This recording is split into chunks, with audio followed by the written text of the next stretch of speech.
Hello, everyone, and welcome to The Vortex, where lies and falsehoods are trapped and exposed. I'm Michael Voris.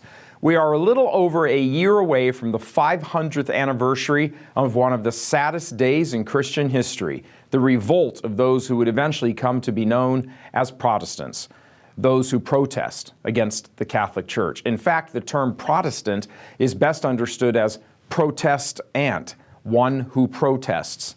What was specifically being protested was the final edict of the assembly in Worms, Germany in 1521, whereby Father Martin Luther's heresies were officially condemned. The edict declared him a heretic and his teachings heretical, and it is that declaration that was protested against, earning Luther's supporters the name Protestants. Of course, the actual revolt began 4 years earlier in Wittenberg, Germany, when the heretic priest posted his objections to Catholicism in the university town, seeking a debate on 95 particular points. No one took him up on his debate, and from there, things spiraled out of control. Luther went on a publishing rampage, writing pamphlets and tracts, papers and books against the church. He even got a lot of mileage out of wood carvings depicting the Pope as the Antichrist, the church as the whore of Babylon, and all of that. His revolt was assisted greatly by the recently invented printing press, which afforded him the opportunity of his heretical writings being spread far and wide. He denied the efficacy of the sacraments, the authority of the Pope, the ministerial priesthood, the sacrifice of the Mass, and almost every Catholic doctrine and practice and discipline you could imagine, not all, but most. He tore the church apart, giving rise to a heresy that has not abated to this day, the heresy of Protestantism. This heresy has resulted in the destruction of Western civilization and the reemergence of paganism. The heart of Protestantism is the individual and his own interpretation of Scripture, unassisted by any outside force.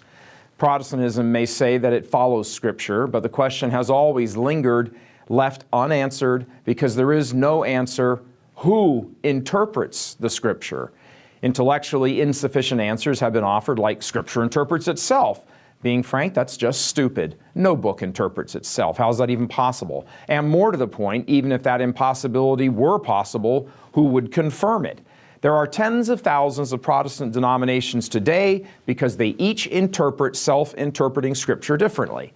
The emphasis on the individual, which is at the heart of this heresy, has spilled over into philosophy, government, ethics, politics, education, everything, so that the entire world has been reduced to one big relativistic planet where everyone interprets the truth for himself, scriptural and otherwise.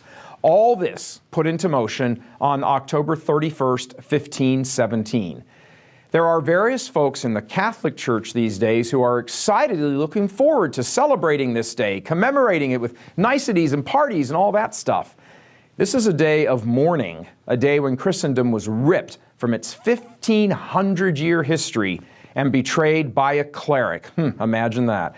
A couple of weeks ago, the prefect of the Congregation for the Doctrine of the Faith, Cardinal Gerhard Müller, correctly and soberly stated, quote, "If we are convinced that divine revelation is preserved whole and unchanged through Scripture and tradition, in the doctrine of the faith, in the sacraments, in the hierarchical constitution of the Church by divine right, founded on the sacrament of holy orders, we cannot accept that there exists sufficient reasons to separate from the Church." Close quote. Good for him. Many nominally in the Church, even in the clergy, do not like the slamming of this heresy, largely because they live by it, in whole or in part.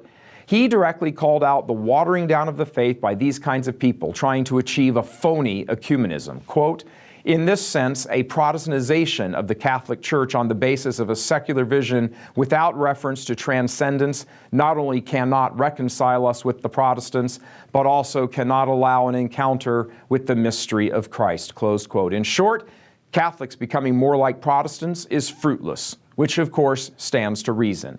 Protestantism is a heresy, always was, always will be. It is constituted as a heresy. In its nature, it is a heresy. If it ceased to be heretical, it would cease to exist. And this is why it must be resisted at every turn, in every manner. One large example of Protestantization in the Catholic Church is the alleged catechetical program called Alpha, being promoted officially by the Archdiocese of Detroit, right here. In fact, Practically the entire leadership team of Alpha in the United States is spearheaded by officials here in this archdiocese, the Archdiocese of Detroit, with an actual office set up to promote this Protestant-originated material in every parish in the archdiocese. But it's phony Catholicism. It's not even really Catholicism. It presents an evangelical Protestant perspective, especially in its ecclesiology, its teaching about the church. So why is the Archdiocese of Detroit, under the Archbishop Alan Vigneron, pushing this particular catechetical approach? Are there an insufficient number of authentic Catholic catechisms available? Why would the entire leadership of a major archdiocese think that a catechism created by Protestants would be the answer to re-evangelizing Catholics? Oh, sure, there is barely a warmed-over version of Catholicism would get some treatment, but even the title is odd. Alpha, from a Catholic perspective. Well, Alpha is evangelical Protestantism, which suffers greatly from its presentation of the church. So even the name is weird. Alpha, from a Catholic perspective, is easily restyled to evangelical Protestantism from a Catholic perspective. How do you teach Catholics about Catholicism using manuals and videos and lectures born out of the evangelical Protestant tradition? Simple question. Do you think for one moment that evangelical Protestant denominations are sitting around learning about evangelical Protestantism from a Catholic perspective? Case closed. No more phony Catholicism. Protestantism is a heresy, even if it's dressed up for the party. As Cardinal Mueller says emphatically and clearly, if we are convinced that divine revelation exists whole and unchanged in the Catholic faith, then there can be no sufficient reason to separate from the Church, and Alpha is a separation from the Church. With the hundreds of good, solid resources available to the Archbishop to try and re-evangelize his flock, why would he put his seal of approval on Protestant ramblings? Stay tuned for more on this story tomorrow. God love you. I'm Michael Voris. Getting ready to buy or sell a home? Do you want to help support pro-life organizations? Then you need Real Estate for Life. Their experienced team of professional agents is ready to help you in every step of your journey, whether you are buying, selling, or both, and anywhere in the world.